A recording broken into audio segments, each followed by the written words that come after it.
right. A lot of the international papers, aren't they, reacting to the referendum held in Syria? That's right, and I think it's interesting to see how different papers react to it. So we're going to look at a couple of front pages, starting with China Daily, which just states the facts. Syria votes on a new constitution, doesn't mention any of the unrest, for instance, in Homs. The Wall Street Journal also has it as its front page. Syria votes as fighting continues, and there you see a photo of Syrian President Bashar al-Assad and his wife, Asma, talking to journalists after he cast his vote. And then a very strong front page from The Independent, which says Assad's ultimate insult. And there you see, on the one hand, the myth, that there's that same photo of the president casting his ballot, and then the reality where you see a photo of the unrest. So a very different kind of take on the same situation. And there's a strong opinion piece in The Independent which calls it a farcical vote that does nothing for Assad's people. It says that basically Assad put together this meaningless, quote, shopping list of reforms to the constitution, promises that The Independent says that he's already broken, and the whole reason that he's doing this is basically to throw dust into the eyes of the international community and to buy time from his allies in Iran and Moscow and in Beijing to flatten Homs. And basically,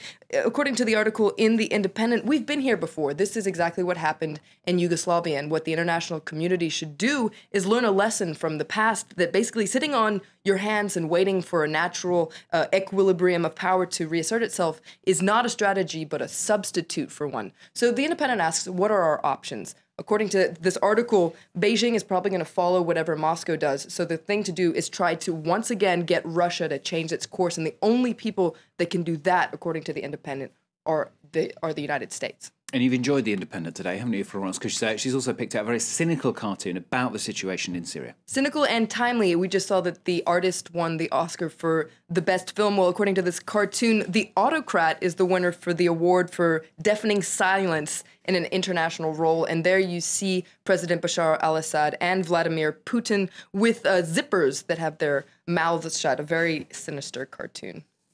Okay, and speaking about Russia, Mikhail Khodorkovsky, the jailed man, of course, who was Russia's richest man, he's written a piece featured both in The Guardian and in the International Herald Tribune. That's right. It's an article that he wrote from his prison cell in northern Russia, and so it's called "What's at Stake in the Russian Election," and it comes a day after this big protest that we saw in Russia. And Khodorkovsky says that though the outcome of the presidential election is pretty much a foregone conclusion, Putin is most definitely going to win, according to him, we shouldn't assume that little is at stake. What's interesting is whether or not he's going to win in the first round. Now, last time he ran for president, Putin won overwhelmingly in the first round. But this time, if there's a second round, according to Khodorkovsky, this means that change is on the way, that basically if this proves that there's an evolution, not necessarily a revolutionary approach that can be moved forward. And he says that there are fundamental similarities between the Arab Spring and what's going on in Russia right now. Basically, people are seeking dignity and respect, and they're being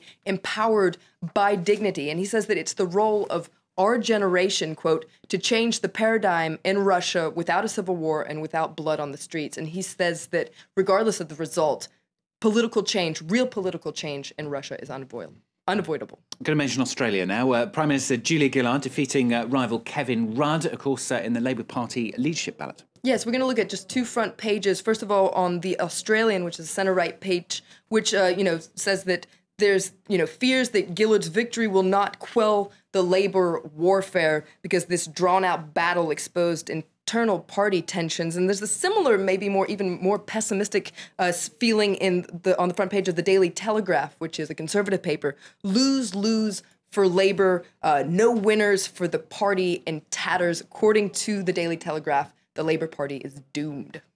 Cheerful stuff. Now, finally, you mentioned the artist earlier on, stealing the show at the Oscars, but Sacha Baron Cohen, he stole the show on the red carpet, rather, didn't he? That's right. He came dressed in character. He's releasing a film this summer called The Dictator, and he arrived at the Oscars as General Aladdin, a character based on it's a Middle Eastern character based on basically a mix between Saddam Hussein and Gaddafi. And there you see him. Now, he did manage to upstage Hollywood's most beautiful people on the red carpet. He arrived in the longest stretch limo, according to this article in the Daily Mail. He was flanked by attractive bodyguards, and what he brought along with him an interesting little urn full of what he says were Kim Jong-il, or his dear friend and tennis partner's ashes, which he accidentally dumped on the red carpet. And it's funny and if you read that article in the Daily Mail, you'll see a bunch of other photos of famous people who lined up to take photos of themselves with the dumped ashes on the red carpet. So it seems like he definitely stole the pre-Oscar show. And, we'll be hearing a lot about that, I'm sure. It's all about publicity, isn't it? Fantastic publicity for it, anyway. All right, Florence, thanks. All right, Florence Milne with the international papers here on France 24. Still to come then, a golden night for the artist.